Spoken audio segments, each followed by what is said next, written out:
Well, the camel driver didn't tell me it's not like a horse.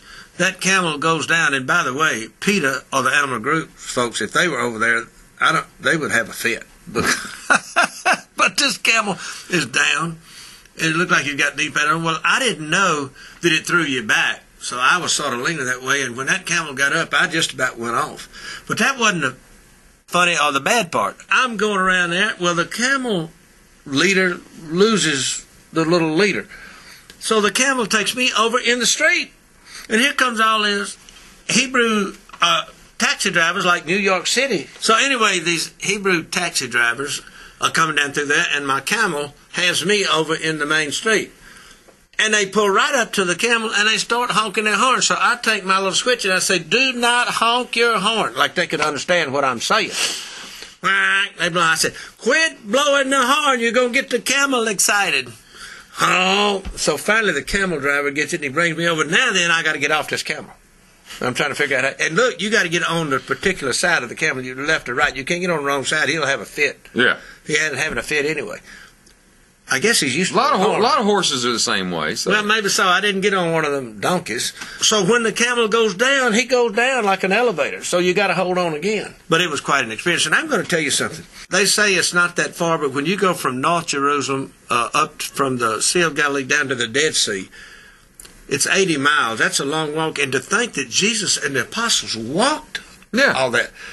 I guess, or maybe, I don't know if they had wagons or they rode on camels or donkeys, but I'm telling you, that is long walks. Got to take a boat ride on Sea of Galilee. We did. Lots of great music. Lots of great music, and you can look over there and see where he did the Sermon on the Mount, the Beatitudes. You can see where he fed the 5,000 with those tilapia fish.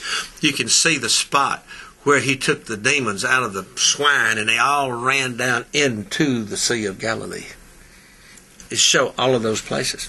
And we were riding around in that boat right there, and then we sat there and ate some fish, ate those tilapia. It was wonderful. And they say tilapia is the fish? That is the fish, yeah, that's what they say. It's the fish.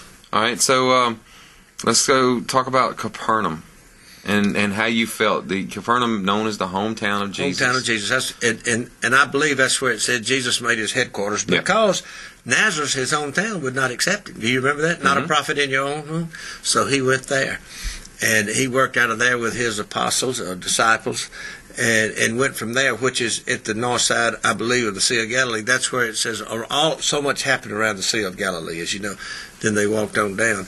But, yeah, that was really something to be there. And, you know, Chris, it's hard to pinpoint all these places. And I know it's hard for you to find and put it, but we went to the home of Peter. We went to the place where Jesus asked Peter at the foot of Mount Hermon where the transfiguration was, and you got shots of that, where you said, Jesus said to Peter, who do men say I am? And he said, I say you're the Son of God. And then Jesus looked at him and said, on this rock I will build my church. We were standing on that spot there. In fact, the pastor that was there from Texas seemed to think that he may have been talking about that rock. And that was the Pan, where the word panic comes from, where they made all the... This was an adulterous place. Pan was a Greek god. But this is the place we were, and Jesus was saying how this is wrong. He was standing there on that place trying to explain in parables how bad this was, you know, and they had to quit doing that. There's only one God. All right, so we've gone over a bunch of stuff. When we come back, we're going to talk about some water.